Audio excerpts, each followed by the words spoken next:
The wealthy CEO never truly believed in stepping in.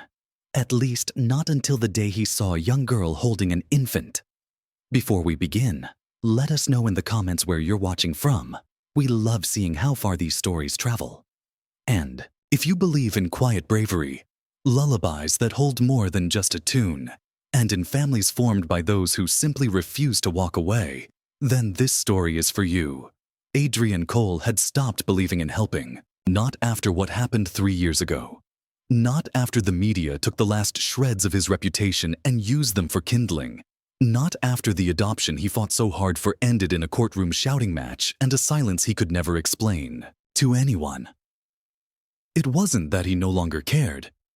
He had just pushed that instinct so far down that it no longer surfaced. Now, he managed everything from a distance. He was a boardroom philanthropist, the kind of man who funded clean shelters, with spotless lobbies and hushed hallways. He paid for reports filled with polished numbers and stories of modest success. His compassion lived on paper, safe, convenient, and never making promises it couldn't keep. So that morning, when he stepped out of his private car and into the sharp, windy air of downtown, Adrian had one focus: the press conference. The one where he'd stand in front of branded banners, flanked by executives, and solemnly nod while someone else spoke of the warmth and hope his shelter allegedly delivered.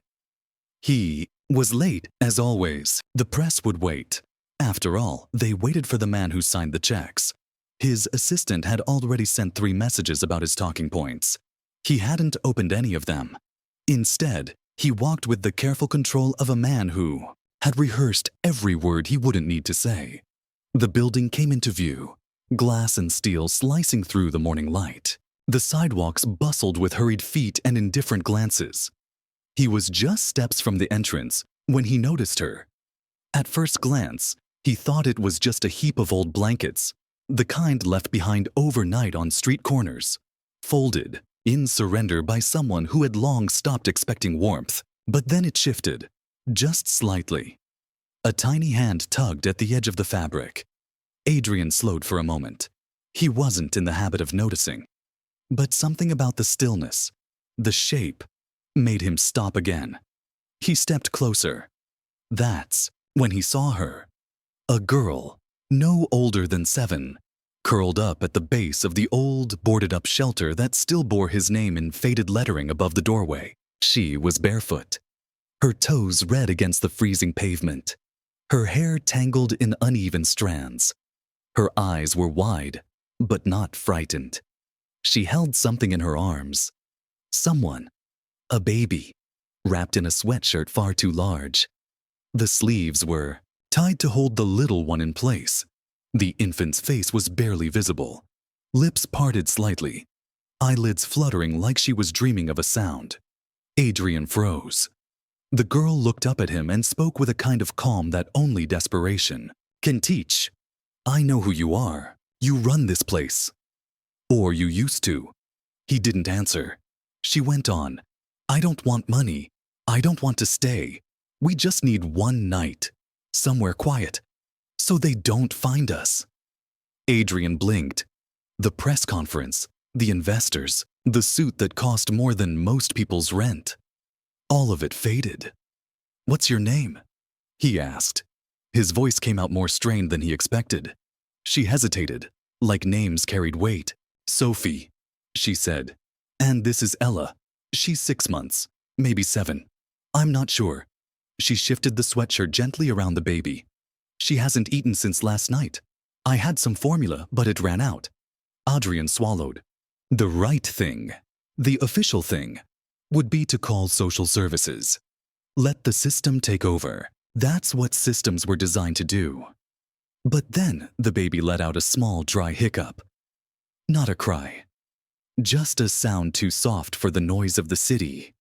"She doesn't cry much anymore," Sophie said quietly, almost like a warning. "That's not good, is it?" Adrian reached into his coat and pulled out his phone. Not to make a call, just to hold something solid. Something to ground him. Sophie instinctively leaned back. "If you call them, we'll run, I swear. You can't let them take her back there." Adrian didn't ask what there meant. Not yet. Instead, he did something he hadn't done in years. He crouched to her level and said, "I know somewhere warm. There's food. It's close by. Just for tonight." She didn't nod or say thank you. She just stood slowly, never loosening her hold on the baby. "Okay," she said quietly. "But I always carry her." Adrian offered his hand, but she didn't take it. Still, she followed him. The car was still parked at the curb, engine idling. Adrian opened the back door and gestured for her to get in. The driver glanced at him through the rearview mirror but said nothing. Sophie climbed into the back seat with the awkward movements of someone unfamiliar with luxury. She sat sideways, arms wrapped tightly around Ella, knees tucked up for support. Adrian got in next to her, adjusted the heat, and gave the driver a different address. Not the press event, but his penthouse. Silence filled the car as it moved. Sophie didn't ask where they were going. She didn't look out the windows. She just rocked the baby gently and hummed something low under her breath. Adrian glanced at her. It wasn't a tune he recognized, but something about it made his throat tighten. At the building, the concierge stood up to greet Adrian, but he gave a slight shake of his head. The man sat back down without a word. Sophie followed Adrian into the elevator, her eyes scanning the walls as if they might close in on her. She stayed quiet until they reached the apartment. "Do you live alone?" she asked. Adrian nodded. She stepped inside and paused. The space was sleek and clean, almost too perfect. Modern furniture, blank walls, everything still and polished. Sophie stared like she'd just walked into a museum where touching anything was forbidden. Adrian pointed toward the guest room. "You can stay in there tonight. The baby too. There's a lock on the inside." That's when she really looked at him. Not with trust, but with curiosity. "The locks work?" she asked. Where we were, they only locked from the outside. Adrian didn't know what to say, so he just left her to get settled. In the kitchen, he boiled water and mixed up the last of the formula samples, leftovers from a corporate charity project he never thought he'd actually use. When he brought it to her, she was already lying on the bed, Ella asleep on her chest. Sophie took the bottle with one hand, still keeping the baby steady with the other. "You didn't ask if I stole her," she said. Adrian paused. "Should I have?" "Most people do," she answered. "They think if a kid's got a baby alone, she must have done something wrong." He sat in a chair by the window. "I figured you'd tell me when you were ready." She didn't smile, but her grip on the bottle loosened just a little. Later that night, after she fell asleep curled tightly around the baby, Adrian stood in the hallway staring at the door. He hadn't called child services. He hadn't contacted anyone. Instead, he went into his office and typed the name Grace Navarro into his company's old employee database. Something about the name Gracie on the baby's keychain had stuck with him. Grace had worked as a shelter coordinator about 5 years ago. Smart, empathetic, often in conflict with senior staff. She'd left suddenly. No official explanation. Her file had no emergency contacts, no mention of a child. Adrien kept digging. Old emails, press clippings, until he found a line buried deep in HR files. Grace Navarro had resigned after disputes over client care procedures. No one followed up. He leaned back in his chair, the darkness of the office surrounding him. Sophie's words replayed in his mind. They only locked the doors from the outside. The next morning, Adrian made toast and left it on the nightstand with a note. When he returned later, half of it was eaten. Sophie sat upright, brushing Ella's fine hair with her fingers. "She didn't cry last night," Sophie said. "She always does every night. But not here." Adrian poured himself some coffee. He didn't tell her he hadn't slept either. Not from noise, but because the silence had never felt so heavy. "Are you going to make us leave?" she asked. "No," he replied. "Not unless you want to go." She looked at Ella, then back at him. Good, because I'm not done keeping her safe. They didn't talk about what came next, but something had shifted. Whether either of them realized it or not, they'd both taken the first steps toward something they didn't yet have a word for. Not rescue, not redemption. Just something quiet, but real. Something that, over time, might grow into family. The second morning came without drama. No alarms, no loud footsteps through polished hallways. Just the soft hum of the refrigerator and the faint sounds of the city beyond double-glazed windows. Adrian Cole was already up, though he'd barely slept. He stood in the kitchen, wearing an old faded t-shirt, watching the steam from his coffee drift upward like he expected it to give him answers. Sophie hadn't left. That was the first surprise. The second was that she'd tidied up. The blanket was folded. The towel he'd left on the dresser now hung neatly on the bassinet's edge. And Ella? She was wide awake, blinking quietly, sucking gently on the last bit of formula Sophie had stretched from the night before. When Adrian walked in, he found Sophie already dressed in the oversized hoodie she'd arrived in. Her sleeves covered, her hands, bare feet tucked under her. She wasn't eating the toast, just holding it like it might disappear if she set it down. "Is this what rich people eat every day?" she asked without meeting his eyes. "No," Adrian replied. "Most don't even bother with toast." "That's dumb," she muttered, then took a bite. Adrian didn't laugh, but something inside him loosened a bit. He sat across from her, the chair sighing beneath his weight. Ella shifted a little in the bassinet, let out a half whimper, then calmed again. "She's warm now," Sophie said. "Last night was the first time she didn't cry at all." "Because you looked after her," Adrian replied. "I've been looking after her," Sophie said firmly. "That didn't start here." Adrian nodded, accepting the correction. "So, where did it start?" She hesitated, narrowing her eyes slightly as if weighing how much to reveal. "Different places.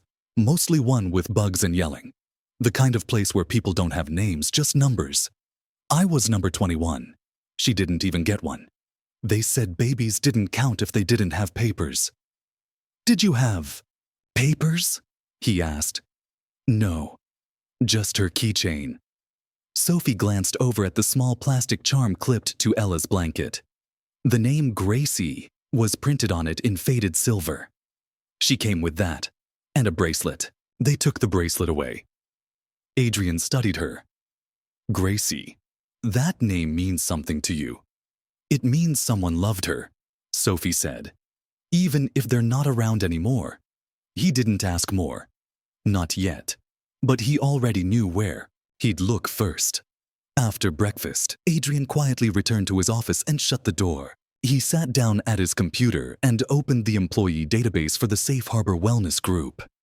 He searched every Grace or Gracie who'd ever worked at one of his company's shelters, especially those involving childcare. It didn't take long for a name to appear again. Grace Navarro, site manager, mid-level role, once assigned to one of the early pilot shelters. No longer employed. Adrian dug further. HR records listed her exit vaguely. Non-compliance with reporting procedures. No misconduct flagged. No legal action. She'd simply vanished. But something didn't sit right. Buried in a folder labeled Staff Grievances, he found an old email, anonymous but from another employee. It mentioned Grace raising concerns about mistreatment in the infant ward. She'd reported a supervisor. Was told to stay quiet. 2 weeks later, she disappeared from the company. Adrian leaned back in his chair. He'd never seen this before. Or maybe he had and ignored it. Just another file buried under monthly reports, all tied off with tidy resolutions his PR team crafted like fairy tales. He returned to the living room and found Sophie curled on the couch, sketching something with a dull pencil he didn't even remember owning. Ella was napping on her chest, tiny fingers curled in Sophie's hoodie. "You're not like them?" Sophie said as he walked in. Them. The ones in suits. The ones that smell like paper and talk to kids like they're already broken. Adrian stayed silent for a moment before answering. You're not broken. I didn't say I wasn't, she muttered. I said they talk like we are. Do you want to talk about where you came from? No. Do you want to stay here another night? She looked up suddenly. Would you let me? Yes. I won't make you leave. Sophie gave a small nod and went back to her drawing. Later that morning, Adrian's assistant Dana arrived. She'd worked with him long enough to know when not to ask questions. She carried 2 big bags. Formula, diapers, baby clothes in different sizes, and some basic things for Sophie. Dana didn't speak to the girl until Sophie met her eyes and asked, Are you like him? Dana tilted her head. Depends what, you mean? Do you work for the system? I work for him, Dana replied, glancing toward Adrian. And I try to make sure people get what they need. Sophie gave a slow nod, still uncertain. Dana gently placed the bags down. I brought you a new hoodie, she said. It's pink, just in case you want it. Sophie looked at the hoodie but didn't reach for it. Not yet. Trust, Adrian thought, came in inches. After Dana left, Adrian helped arrange a space in the guest room for Ella. A portable crib, clean sheets, a soft stuffed rabbit Dana had picked out. Sophie watched quietly as he put everything together, then asked, Are you good at this? He paused.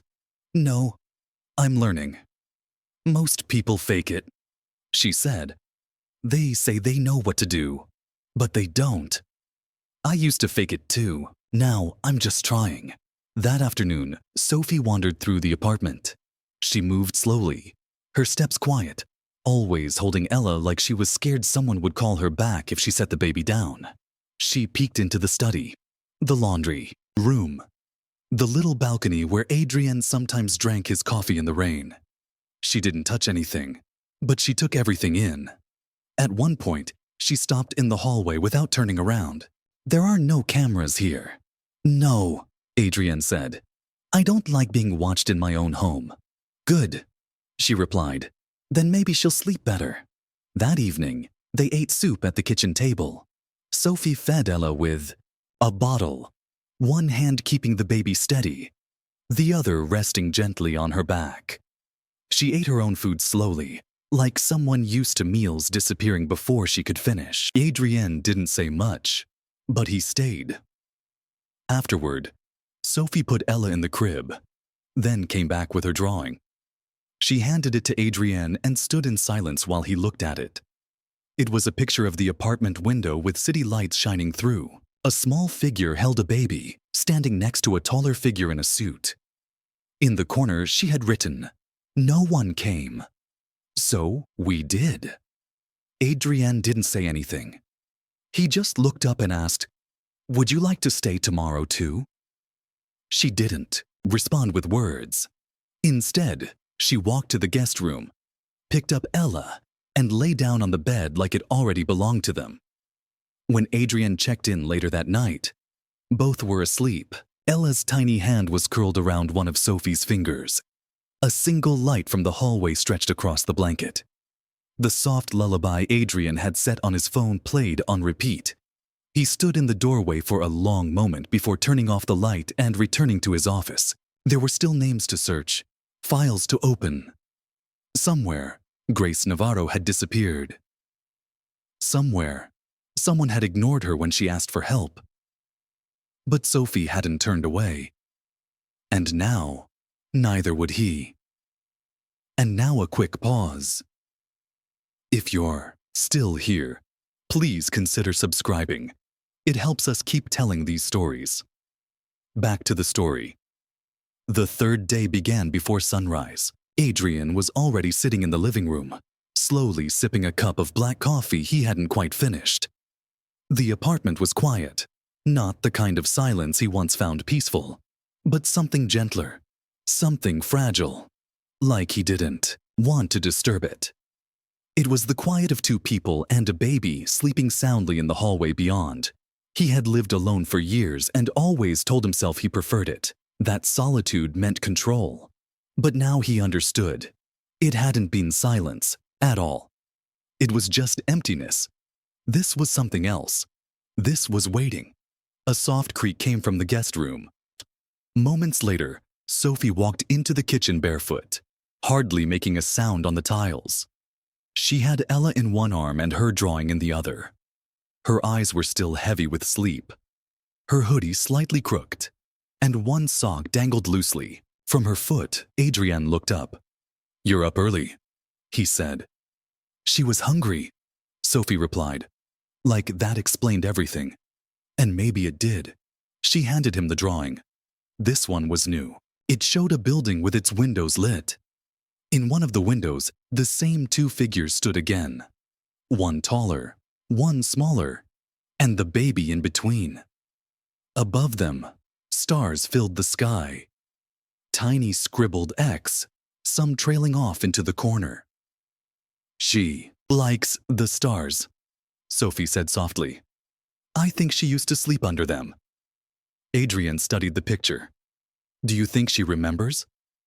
"I think babies remember what we forget," Sophie answered, gently shifting Ella in her arms, like how it feels to be safe or not safe. He didn't know how to respond, so he just nodded. A little later, Adrian made oatmeal for Sophie and warmed a bottle for Ella. The baby drank quietly, her fingers still holding on to the worn, pink keychain looped through her blanket, the one that had been there since the day they met. Adrian had noticed it many times. A simple, heart-shaped trinket.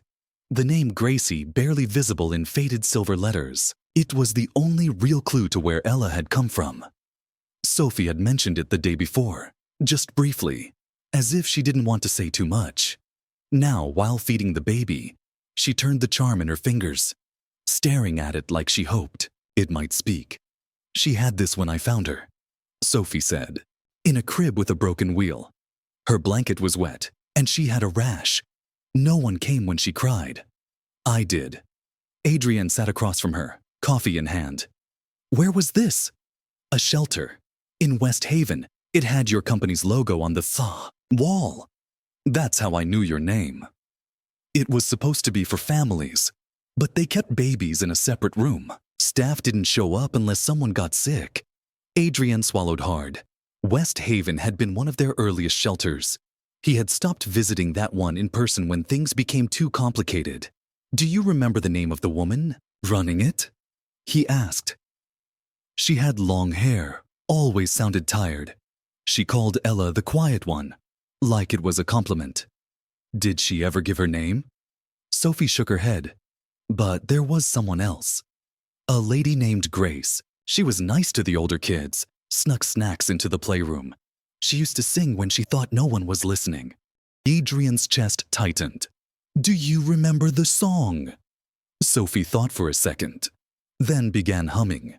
It was off-key and broken, but recognizable. A lullaby. Adrian had heard it once, years ago, at a staff event. A young shelter manager had sung it to soothe a baby while others awkwardly looked on. "That's her," Adrian said. "Grace Navarro. She used to manage West Haven until she left." Sophie stared at him. "Did she leave, or did they push her out?" "I don't know," Adrian admitted.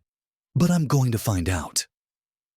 That afternoon, Adrian called his legal team, pretending to request a review of old employee records. He asked for all documentation connected to staff turnover at West Haven 4 years ago. The voice on the other end paused, then promised to check. Adrian didn't mention Grace's name. He wanted to see what the official files said before giving anyone a reason to cover it up. Meanwhile, Dana came back with more items. This time clothes in Sophie's size and a fresh set of baby bottles. She brought another portable crib too, in case Ella wanted to nap in the living room.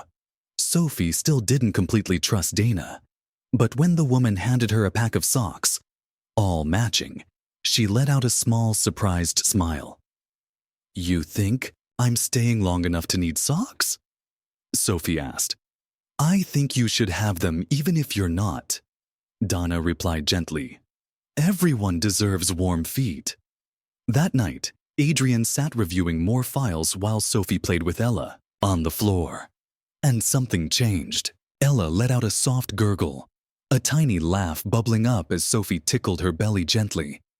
It was the first time Adrian had heard her laugh. Sophie looked up, startled. She's never done that, she whispered. Not since the day I took her. Maybe she knows she's safe now, Adrian said. She's not safe yet, Sophie replied quietly. But she's closer. Later, after Ella had fallen asleep in the crib, Sophie stood in the hallway just outside Adrienne's office. She didn't knock. She just leaned against the doorway and said, I know why you're doing this. Adrienne looked up. You do? You're not trying to save us, she said. You're trying to fix something from before. Something you didn't stop. Her tone wasn't blaming, just observant. Adrian slowly shut his laptop. You're not wrong, he said. There was a time when I believed helping meant putting my name on a building and letting someone else handle the rest. That's not helping, Sophie replied. That's just branding. Adrian let out a small laugh. Not at her, but at how true her words were. You're smarter than most adults I've known, he said. That's because I've had to be, she replied. When no one shows up, you learn fast. The next morning, Adrian received a confidential email from his legal contact. Attached were internal documents from West Haven's management files. He scanned through them quickly, his eyes catching line after line of vague reasons. Exit interviews, full of half-truths, but one file stood out. A resignation signed by Grace Navarro. The reason listed was irreconcilable ethical differences with the program's leadership. Attached to it was a formal complaint she had submitted weeks before she left. It described ongoing neglect, missed medical alerts, and retaliation against those who spoke up. There had been no official investigation. The report had been marked, resolved internally. Adrien leaned back in his chair, his stomach turning. He remembered signing off on a summary of that report, one of many during a long meeting that ended in catered lunch. He hadn't read the full contents. Somewhere in that mess of ignored documents, Grace had vanished, and now a baby with her name on a keychain was sleeping in his guest room. And a girl, who never should have known the difference between real safety and pretend safety, was the only reason that baby was alive. That night, he didn't sleep. He just sat in the hallway near the guest room, listening. He wasn't guarding or planning, just being present. When Sophie came out to warm a bottle, she didn't say much. She simply handed him a blanket and whispered. She still hums that song in her sleep. I think she remembers Grace too. Adrian nodded. Then we'll find her. Sophie studied him the way she always did, trying to tell if he meant it. And if we don't? She asked. Then we hold on to her memory, he answered. And we make sure Ella never goes back to a place that forgot her. Sophie didn't smile, but she tightened the blanket around herself and said, Okay, then I'll stay another night. As she walked back to the guest room, Adrienne looked again at the little pink keychain on the counter. Time had worn it down, chewed by tiny baby gums, rubbed by a sister's thumb. It was just a plastic trinket, but for the girl with mismatched socks and the baby who had only just begun to laugh, it was a map. And now, it was his map too. The fourth day began with a knock, one that didn't sound familiar. It wasn't Sophie's quiet tapping or Dana's usual efficient rhythm. It was a firm knock, steady and deliberate, like someone who expected to be answered. Adrienne was in the middle of prepping Ella's bottle. Sophie had just settled into a large armchair with the baby and a picture book she'd pulled from under a stack of magazines. Her head shot up, eyes narrowing the way they always did when something unknown entered her space. Adrienne set the bottle down and walked to the door. On the other side stood a woman in a charcoal-colored coat. A badge was clipped to her collar, and she held a manila folder under one arm. She looked to be in her late 40s, with short salt and pepper hair and eyes that had seen too much and softened too little. "Adrienne Cole?" she asked, without smiling. "Yes," he replied. "I'm Fiona Parks, with the state's Child and Family Welfare Division. May I come in?" Her voice wasn't unfriendly, but it was firm, shaped by policy and years of hard work. Adrienne hesitated, then stepped aside. Fiona entered without removing her coat. Her eyes swept over the apartment like a scanner. She spotted Sophie instantly, and her posture shifted, like she was following a script. "Hello there," she said gently, stepping closer. "You must be Sophie." Sophie didn't answer. She held Ella tighter and looked toward Adrienne. "She's from the system," she whispered. "She smells like bleach and paper." Fiona paused, clearly used to resistance. "I'm here to make sure everyone's safe. That's all." "Safe for who?" Sophie asked, her voice quiet but firm. Adrienne stepped forward before the tension could thicken. "Why are you here, Miss Parks?" "We got an anonymous tip," she said, "about a minor being housed off the record. Normally, this would be routine. But since it's you, Mr. Cole, people higher up are watching. There's no law against helping a child," he replied. "You didn't report her," Fiona countered. "And that matters, especially someone in your position." Sophie stood up, still holding Ella. "He didn't take us," she said. "I found him. I asked him not to tell anyone. He promised me." Fiona turned toward her. For a moment, something changed in her expression. Not pity, but something close. "Why?" she asked. "Because no one came last time," Sophie said. "So I stopped waiting." Adrienne's jaw clenched. Fiona turned back to him. "Regardless of good intentions, we need to document this situation. I'll need to conduct an assessment, interview the child alone, examine the baby, and inspect the living space." "No," Sophie said right away. "She stays with me. You can ask me anything, but you don't take her." Fiona sighed. "That's not how this works." "It is now," Adrienne said. "You can do the assessment, but only if she agrees. Otherwise, it doesn't happen." Fiona gave him a long, careful look. "You're bending the rules." "I made them," Adrienne replied. "Now I'm changing them." After a pause, Fiona pulled a small notebook from her folder and nodded toward the dining table. "Let's start with the basics then." Sophie sat, never loosening her hold on Ella. Fiona asked questions: name, age, when she last attended school, any relatives she knew. Sophie answered in short, careful sentences. She paused only when asked where she had lived before. "A few places," she said. "Mostly walls. Some smelled like soap. Some didn't. One had a lady named Grace who sang songs that made the crying stop. She left. Then things got worse." Fiona's pen paused. "Grace Navarro? I don't know her last name," Sophie said. "But she had a keychain like Ella's, pink, with her name on it." Fiona looked over at Adrienne. "You know this person?" "We're trying to find her," Adrienne said. "She used to run one of my shelters. She filed a complaint and disappeared." "That's beyond the scope of this visit," Fiona said. "But it's troubling," Adrienne replied.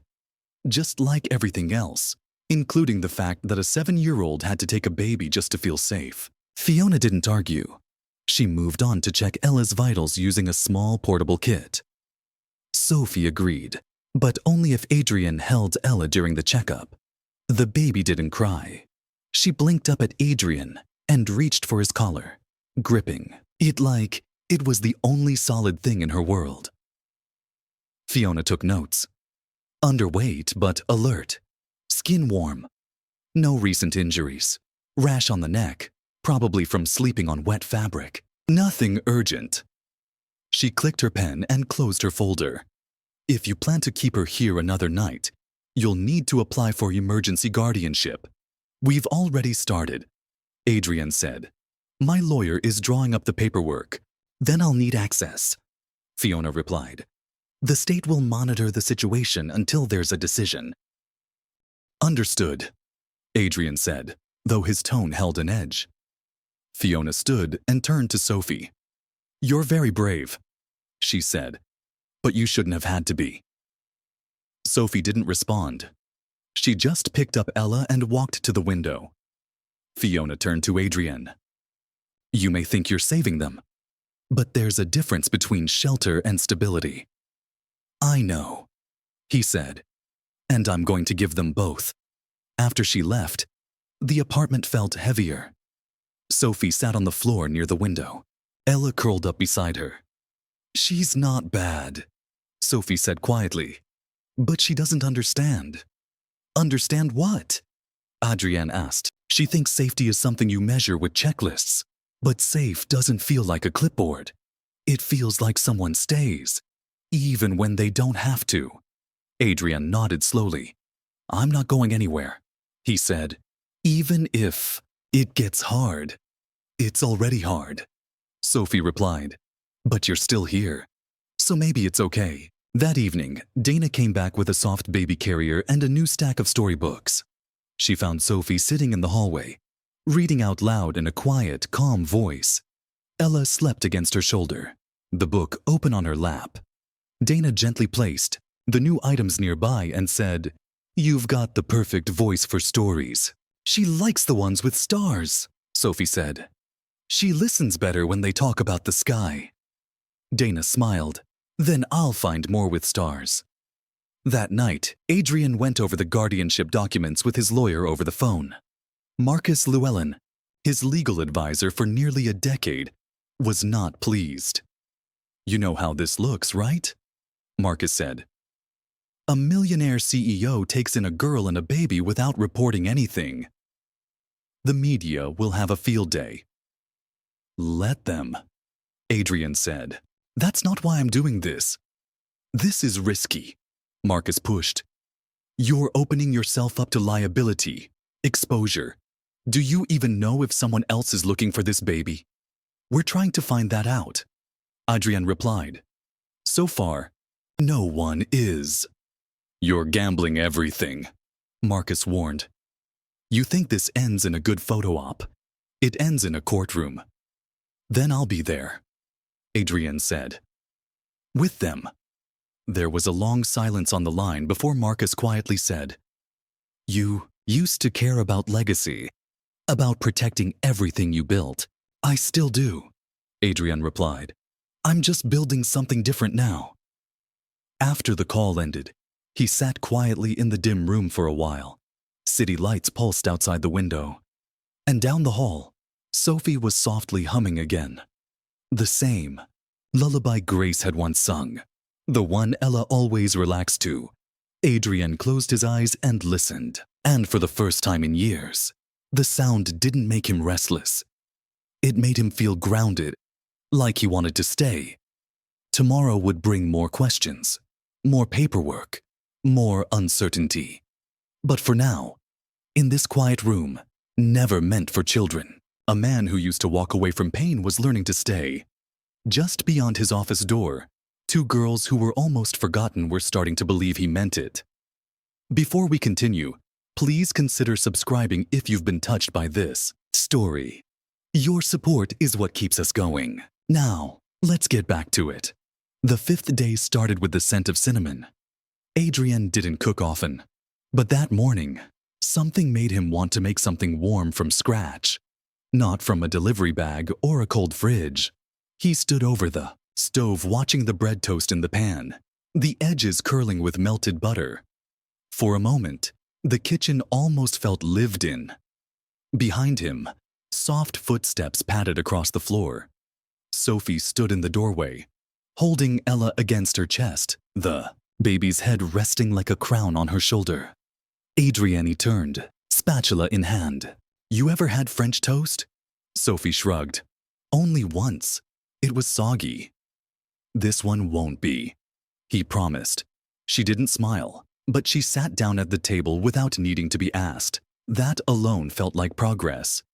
She placed Ella carefully in, the soft carrier Dana had brought the day before, and curled up in the chair, pulling her knees close. She coughed twice last night, Sophie said softly.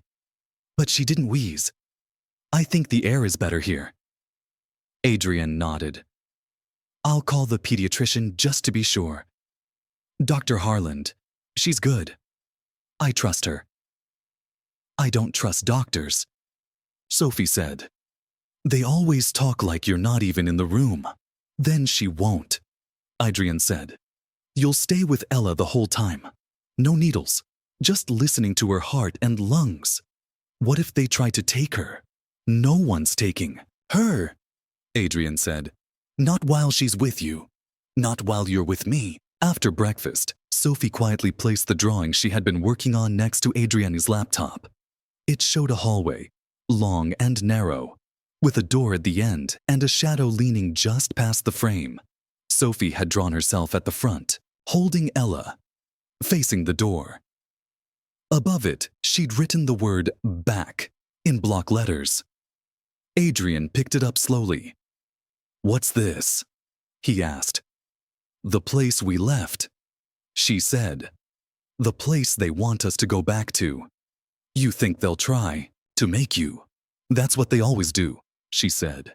They say it's temporary, then they move you again, and no one remembers your name, just your bed number. Adrienne placed the picture down gently. You're not a number anymore. Not here. She said nothing, but added, they don't know that. Later that morning, Dr. Harland arrived with a small, black bag and a calm presence that instantly softened the room. Sophie watched her carefully, but didn't leave. Adrienne introduced them. When Dr. Harland examined Ella, she never tried to take her. She let Sophie hold the baby the entire time, moving the stethoscope gently and offering soft encouragement as she worked. She's underweight, Dr. Harland said gently, but alert. Her lungs are clear. Her eyes are following well. No fever. She needs more rest and better nutrition, but there's nothing urgent. She breathes funny sometimes, Sophie said. Little gasps. That's probably reflux from the formula changes, the doctor said. Her body's adjusting to better food. Not unusual. I'll give you gentle drops just in case. Sophie nodded, then hesitated. What happens now? Now, the doctor said, you keep doing what you've been doing. Loving her, holding her, talking to her. She hears you, even when she's asleep. Sophie looked down at Ella, then over at Adrienne. She remembers Grace. She said, she remembers everything. After the doctor left, Adrienne found himself sitting on the nursery floor, now set up in the guest room corner. Sophie sat across from him, idly tugging at a blanket's edge while Ella slept peacefully between them. I wasn't supposed to find her, Sophie said. I went into the wrong room. I was just looking for a sink. My hands were dirty. One of the older boys threw a plate at me. I wanted to wash off the food before anyone saw. Adrienne stayed silent, letting her speak. The room had cribs, maybe 6. Only one baby was crying. The rest were quiet, just staring. But she was red and loud until I touched her. Then she stopped. Sophie's voice trembled. She swallowed hard. I didn't know her name. There were no tags. Just that pink keychain stuck in her blanket. I thought maybe it meant something. Maybe she had someone once. And you decided to take her, Adrienne said gently. No, Sophie replied. I decided not to leave her. That's different. Adrienne watched her carefully. Where did you go? Out the back, she said. The emergency door was broken. I had seen the staff use it for weeks. They never fixed the alarm. Did anyone see you? I don't think so. I ran until I reached a bus stop. I waited until the driver looked tired enough not to ask questions. He let me on. I told him I had money at the other end. You didn't? No, but he didn't check. And then you came here? Not right away, Sophie said. I slept under the train station with her that night. Found a blanket in a dumpster. Kept the bottle from the crib. Used tap water to stretch the formula. Her voice cracked and fell quiet. That's when I knew I had to find someone. So I walked into the city. Looked up your name. I remembered your picture from the shelter wall. Figured if anyone had power, it'd be you. I didn't know if you'd help, but I hoped. Adrian felt something heavy settle in his chest. Why didn't you go to the police? Because they'd take her, she said. Put me back in the system. Then she'd go back to the room with the cribs and the flickering lights, and I'd never see her again. The silence that followed was full, not empty, full of everything she'd endured and everything he couldn't fix. Finally, he said, You saved her life. I didn't save her, Sophie said. I just didn't give up on her. That's what saving looks like, Adrian responded. That night, after Sophie had fallen asleep with Ella curled up beside her, Adrian sat in his office reading through the full report Fiona had emailed. It was a detailed summary of Sophie's background, everything they'd been able to gather. She had entered the system at age 4 after her mother was arrested. No father was listed. In 3 years, she had been moved 6 times. Her last shelter had no record of her leaving. No missing child report had been filed. No one had even noticed she was gone. The report ended with a recommendation. If no relatives could be found and no guardian came forward, Sophie would be sent back into state custody for evaluation. Adrien stared at the screen for a long time. Then he opened a new file and began typing. He wrote a formal statement declaring his intention to apply for joint guardianship of Sophie and emergency custody of Ella, citing urgent circumstances and documented failures in the care system. He copied his lawyer. He copied Fiona. He attached every photo, every doctor's note, every witness statement he had collected. This wasn't a request. It was a declaration. He wasn't asking for permission to care. He was daring them to try and stop him. By the time sunlight crept over the skyline, he had finished writing a 20-page document titled Evidence of Care. In the subject line, he typed 7 words. She came to me. I stayed. He hit send and leaned back in his chair. Down the hall, Sophie stirred and whispered something in her sleep. Adrien couldn't make out the words, but he knew the feeling. It was the sound of someone slowly starting to believe the door might not swing open again. And maybe, just maybe, she wouldn't be pushed through it this time. The 6th morning began with something that had almost become routine. Sophie softly, humming in the quiet moments between breakfast and Ella's first nap. It wasn't a song meant to impress. It came from somewhere deeper. Muscle memory. Old emotion. A place where words had long stopped working. She sat at the edge of the couch with Ella in her arms, her bare feet tucked beneath her, hair falling freely around her face. The melody was simple, just a few notes, but it soothed the baby instantly. Even Adrien, standing in the kitchen with his usual cup of coffee, paused to listen. She had never sung it aloud until now. Until today, it had only been a hum, a suggestion. This morning, it became something more. Soft lyrics drifted from her lips, just above a whisper. Sleep now. Little light stars are always near. Morning waits with open arms. No more things to fear. Adrien leaned against the counter and closed his eyes. He knew that song, not just the tune or the rhythm, but every single word. He had heard it once before, 5 years earlier, in a place he hadn't expected. It was during a shelter visit he hadn't originally planned to attend. Grace Navarro was running the West Haven site then. Her first time overseeing a whole facility. She was young, outspoken, always clashing with regional supervisors. That day, Adrienne had walked the halls unannounced and found her alone in the common room, holding a baby no one else could calm. She was singing that same lullaby, not realizing anyone was watching. The baby had quieted right away, her crying replaced by steady, peaceful breathing. Adrian had stopped in his tracks. There was something about Grace, something that unsettled him, not in a bad way, but in the way that only people with real conviction can shake those who prefer to stay emotionally distant. After that visit, Grace's reports got sharper. She challenged procedures, wrote formal complaints, refused to approve intake increases. Within 2 months, she was gone. Her resignation was lost among redacted emails. Regional management said she had burned out. Adrian hadn't questioned it. At the time, he had moved on, like always. But he had remembered that song. He walked towards Sophie gently, not wanting to break the moment.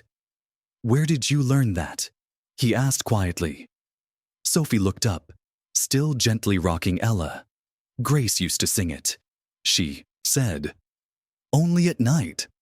Only when the babies wouldn't sleep." "That's how you remember it?" "That's how Ella remembers it," Sophie replied. "She stops crying when I sing it, even when she's hurting." Adrian sat on the floor nearby, folding his legs like he did when working through a difficult thought. "Do you know what happened to Grace?" Sophie shook her head. "One day she was there, then she wasn't. The staff said she quit, but one of the older girls said she saw her crying in the stairwell the night before. Then a man came in with a briefcase. After that, Grace was gone, and everything got worse." "A man with a briefcase?" Adrian repeated. "Did anyone say who he was?" "They said he worked for the company," Sophie said. "He came to clean up a problem." Adrian felt a chill run down his spine.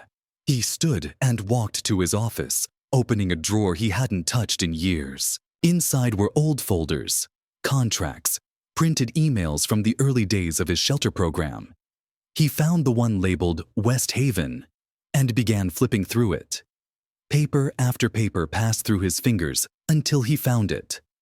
A signed document from regional administration authorizing Grace's termination after an internal meeting. The signature wasn't his. It belonged to Edward Leland, one of his former regional directors, long retired now, with a generous payout and a farewell party. Adrian hadn't known about the meeting. That week, he had been overseas attending a summit in Berlin. Leland had acted while he was gone and had never told him. Grace had been pushed out quietly, and the song she sang had almost disappeared with her. Until now. He returned to the living room, holding the documents tightly in his hand. "Do you remember anything else about Grace?" he asked. Sophie hesitated. She had a notebook. She wrote everything down. She said if no one listened, at least the pages would. "But I don't know what happened to it." "Did she ever talk about family? Anyone close?" "She had a photo in her locker," Sophie said. "A woman holding a baby. She said it was her sister and niece. But I think it was her. I think she was hiding something." Adrienne nodded slowly. "Do you think Grace is Ella's mother?" Sophie looked down at the baby sleeping in her arms. "I think Ella knows her voice, and I think babies remember." That afternoon, Adrian started making calls, not to his lawyer or PR team, but to people he hadn't spoken to in years, former staff members, assistants, even janitors who had worked at the shelters. Most of them remembered Grace. One man, Martin Alvarez, a former night guard, recalled seeing her leave in tears. She didn't want to go, he said over the phone.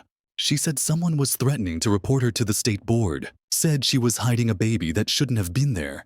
Then she packed up and left. I never saw her again. Adrian's search hit dead phone numbers, bounced emails, and investigators who charged too much for too little. But that evening, Dana came back with a lead. A contact in the nonprofit network had heard about a woman fitting Grace's description working at a quiet facility in the far north of the state. Under a new name. It's a private recovery center, Dana explained. No media, no big donors. Very low profile. They say she goes by Annie now. But the way they described her, her voice, her hair, the way she calms kids who've been through trauma, it sounds like Grace. Adrian leaned back in his chair. Do they know anything about Ella? No one said a word about a baby. If she's Ella's mom, she's never admitted it. That night, Adrian stood outside Sophie's room holding a small slip of paper with the address on it. He knocked gently. Sophie opened the door, Ella in her arms, her eyes tired but alert. I found her, Adrian said. I think I found Grace. Sophie didn't respond right away. Then her arms tightened around Ella just slightly. Is she okay? She's safe, Adrian said. But she's far away, using a different name. I don't know if she knows Ella's alive or if she's hiding on purpose. Sophie looked down at the baby, then back at Adrian. Are you going to Mai? Tell her. Only if you want me to, Adrian said. This isn't just about facts anymore. It's about doing what's right, and I won't make that choice without you. Sophie stepped back, letting him into the room. She placed Ella in the crib and stood beside it, arms folded across her chest. If she's Ella's mom, Sophie spoke slowly. Then she didn't leave her. They took her. That matters, Adrian said softly. It does, he agreed. And if she's scared, we don't force it. We let her see there's a safe way to come back. And if she doesn't want to come? Sophie's voice trembled a little. Then, we still let Ella know, Adrian said. We let her know someone once sang to her. And we keep singing, he added. Sophie nodded and sat down at the edge of the bed. Can we wait a little? I need time to think. Of course, Adrian said. We'll wait until you're ready. As he turned to leave, Sophie stopped him with a quiet question. Why do you care so much? Adrian paused in the doorway. Because I used to care. From far away.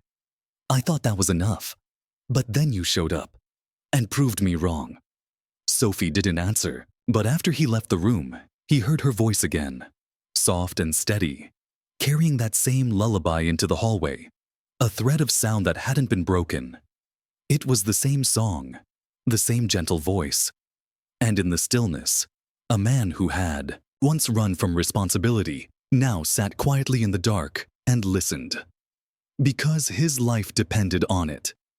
Every breath mattered now. Just a breath. Every subscriber helps us keep going. If you've been moved by this story, please consider subscribing to support our channel. Now, let's return to the story. The seventh day began with a new rhythm, a gentle one. Not random or coincidental, but something that felt like the start of a real life. The apartment no longer echoed with the cold silence Adrian had once grown used to. Now it was full of subtle sounds. Ella's small gurgles, Sophie's soft footsteps in the hall, the low hum of the bottle warmer, the faint scratch of a pencil across paper. Nothing loud, nothing dramatic, but everything meant something. These were the kinds of sounds that only existed when people stayed long enough to be noticed. Adrian had woken up earlier than usual, not because of emails or business calls, but because he wanted to see how they were doing. He found Sophie already awake, her hoodie zipped up to her chin, sitting cross-legged by the window with Ella in her lap. The baby's eyes were wide, her tiny hands clutching the edge of a soft blanket, and Sophie was speaking to her in a quiet, calm voice. That one's sharp, like a triangle, she said, pointing outside. And that one's round, like your bottle. Ella gurgled, curious about everything and nothing. Adrian stepped closer. Teaching her geometry? Sophie didn't look up. Teaching her that the world is bigger than walls, and that it doesn't always stay scary. That's a better lesson, Adrian said. He poured a cup of coffee and leaned against the kitchen counter, just watching them.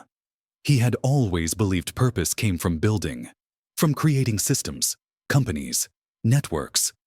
But now, watching a girl trace city shapes for a baby who couldn't even speak, he wondered if purpose had always been simpler. Maybe it wasn't about building. Maybe it was about staying. Maybe it was about choosing not to leave, even when no one would blame you if you did. Later that morning, Dana came by with news. Her usual energy was muted, as if she carried something heavy. "I called the shelter," she said, handing Adrienne a slip of paper. "The one where Grace is staying. They confirmed she works there. They wouldn't give many details, just said she's doing recovery work under the name Annie G." Adrienne looked at the name for a long time. Sophie stood by the couch, listening. "Is she still singing?" she asked. Dana paused. "One of the women said she leads evening lullaby sessions for the kids." "Same song?" Dana nodded. Sophie let out a long breath, like she'd been holding it in since morning. "Then it's her." Adrienne sat down.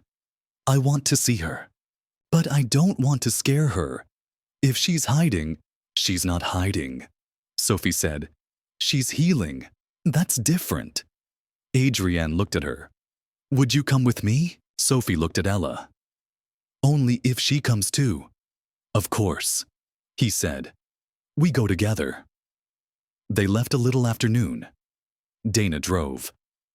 The shelter was in a small town nestled between hills, far from the city's noise and sharp buildings. The road curled through quiet woods and sleepy streets. Sophie didn't ask any questions. She didn't fidget. She simply held Ella and stared out the window, waiting. When they arrived, the building was small, painted in fading yellow.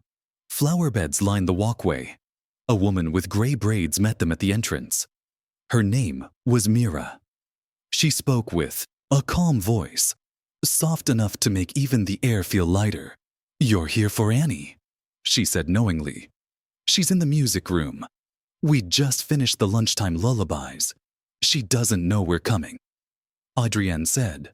"We didn't want to upset her." Mira nodded gently. "She'll be surprised, but not upset. She's always said her voice would find its way back to someone."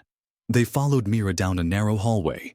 The wooden floor creaked quietly beneath their steps. Drawings lined the walls. Crayon stars, stick figure families, lopsided suns with uneven smiles. At the end of the hall, an open door led into a small room. Inside, a woman sat with her back turned, organizing a basket of soft books and toy rattles. She was humming. Her hair was shorter now, tied back in a low knot. She looked thinner, but the sound, the voice, Adrienne knew it instantly. It was the lullaby. The same one Sophie had sung. The same one Ella had always responded to. Sophie stepped forward, still holding Ella close. The woman turned at the sound of movement. Her eyes found Sophie first, then the baby, then Adrienne. She didn't speak right away. She just stared at the baby, her lips parting slightly. "She's alive," she whispered. Sophie nodded. "She remembers your voice." Grace's knees seemed to falter. She grabbed the edge of a nearby chair to steady herself. "I thought they took her," she said. I lost everything." Adrienne stepped forward. "You didn't. Sophie made sure of that." Grace turned toward him, her face filled with disbelief. "You?" "She came to me," Adrienne said, "and I stayed." Grace's eyes filled with tears. She reached out with a trembling hand toward Ella, who blinked at her calmly. The look of a baby who had known love through every version of a song. Her name was never supposed to be erased. Grace said, "I gave her that keychain. They told me she'd be placed with a family. That I couldn't keep her. That I wasn't stable. But I knew something was wrong. I tried to fight it. They silenced me. Said if I pushed, I'd never see her again."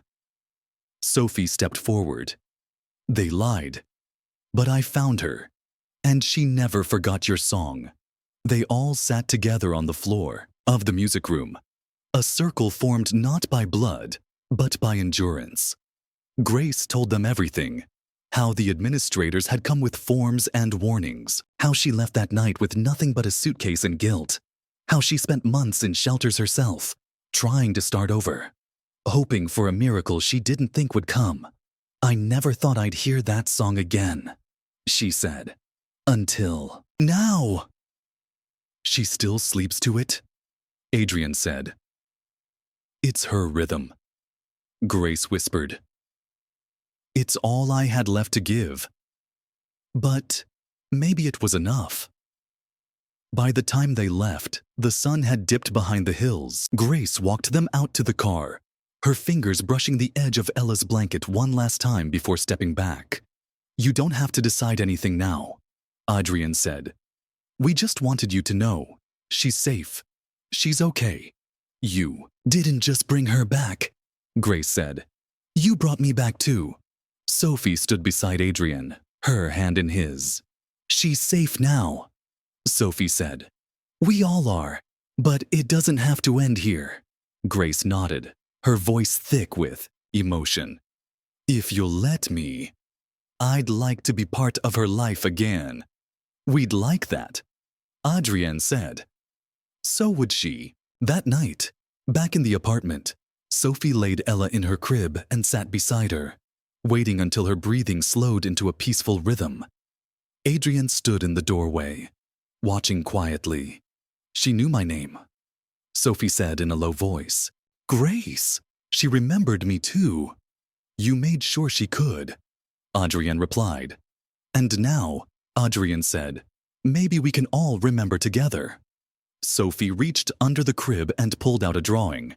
She handed it to him. It was a picture of the music room. Ella in the middle, with 3 figures around her. One with long hair, one in a suit, and one in a hoodie. At the top, Sophie had written in big block letters, "We came back." Singing.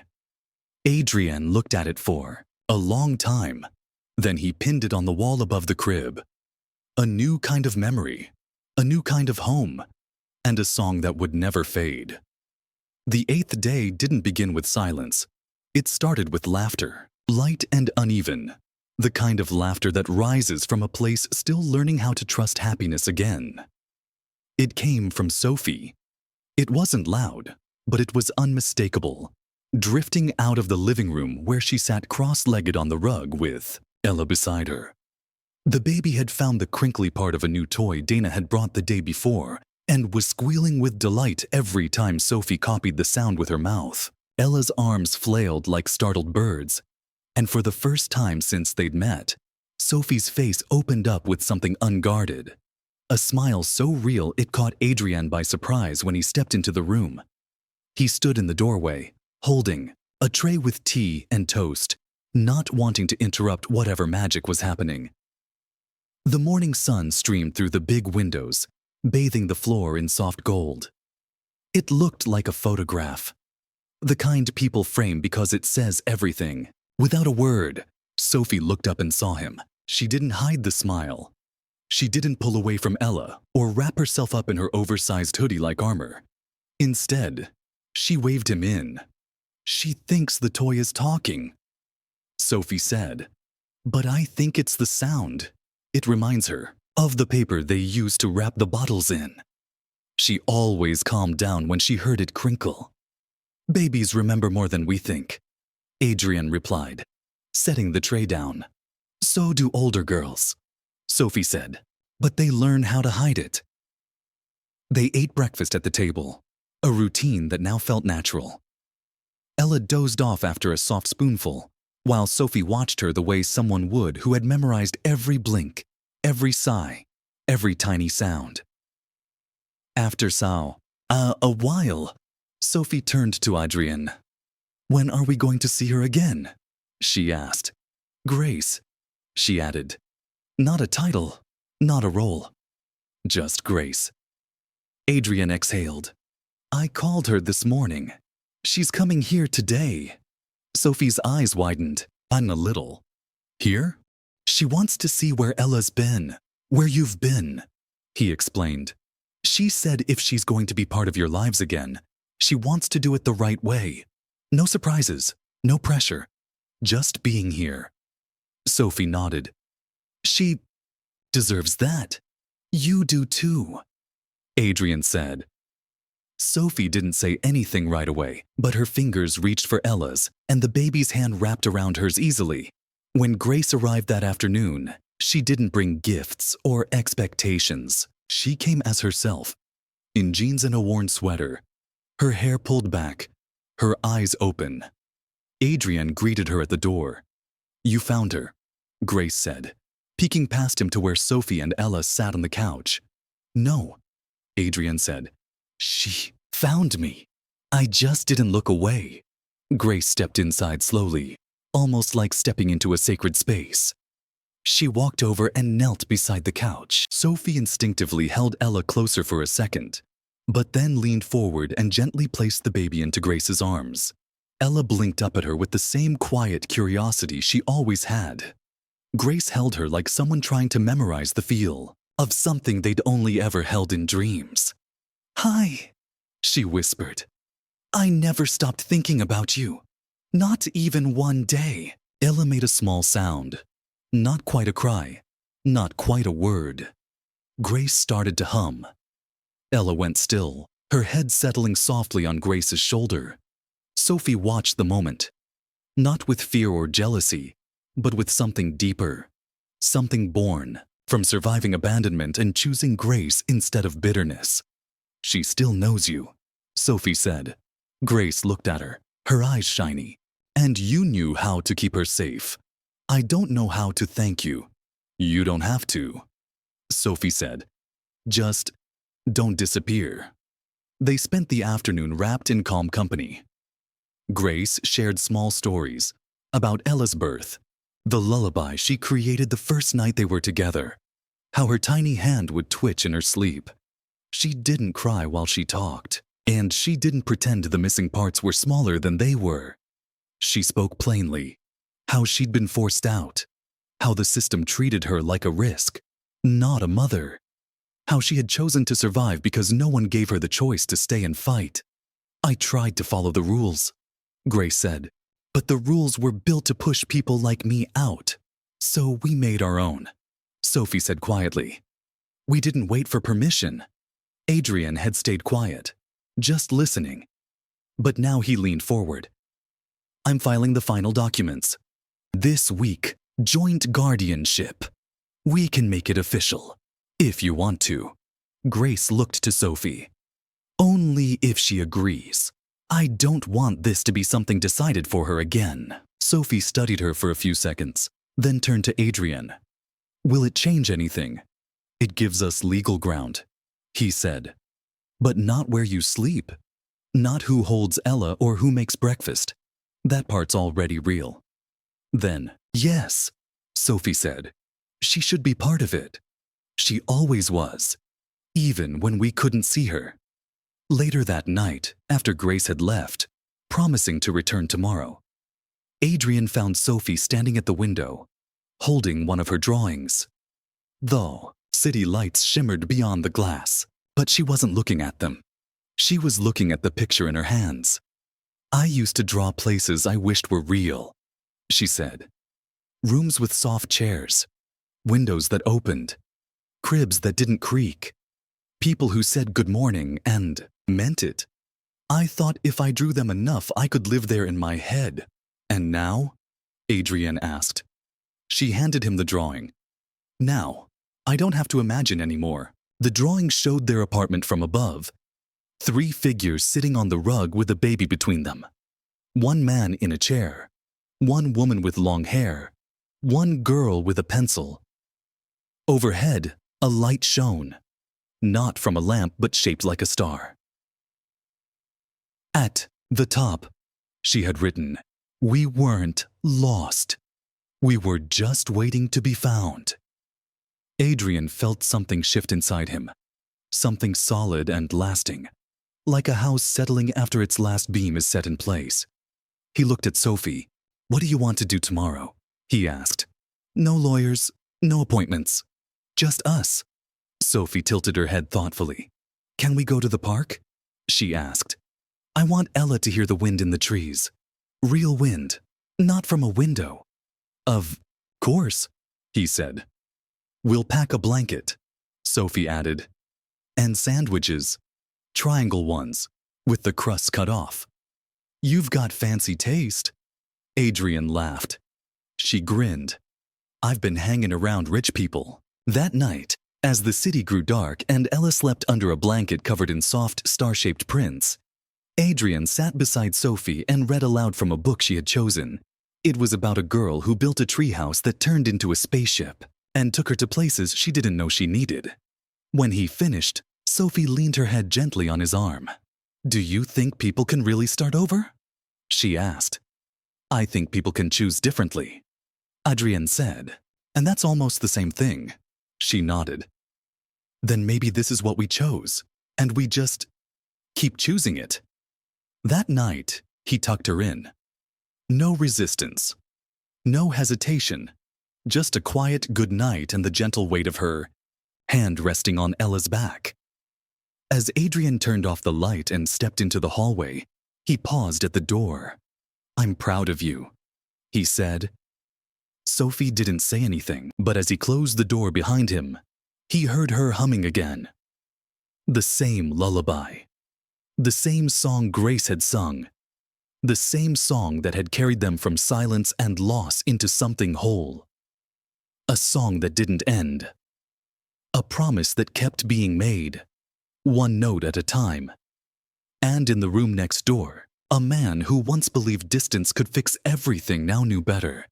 He knew love meant showing up, staying through the hard parts, listening when no one else would. And that's what made a home. Thank you for taking this journey with us. Sometimes, the most powerful promises aren't shouted. They're whispered in lullabies, drawn in crayon, or made quietly by choosing to stay. If this story touched your heart, let us know in the comments. We read every one. Your story matters too. And if you believe in second chances, in families that are chosen and built with care, in the quiet kind of love that never leaves, please subscribe and tap the notification bell. Your support helps stories like this live on. Your next emotional journey is only a click away. Tap the video on your screen. We promise it's one you won't forget. Thanks for being here. We'll see you in the next story.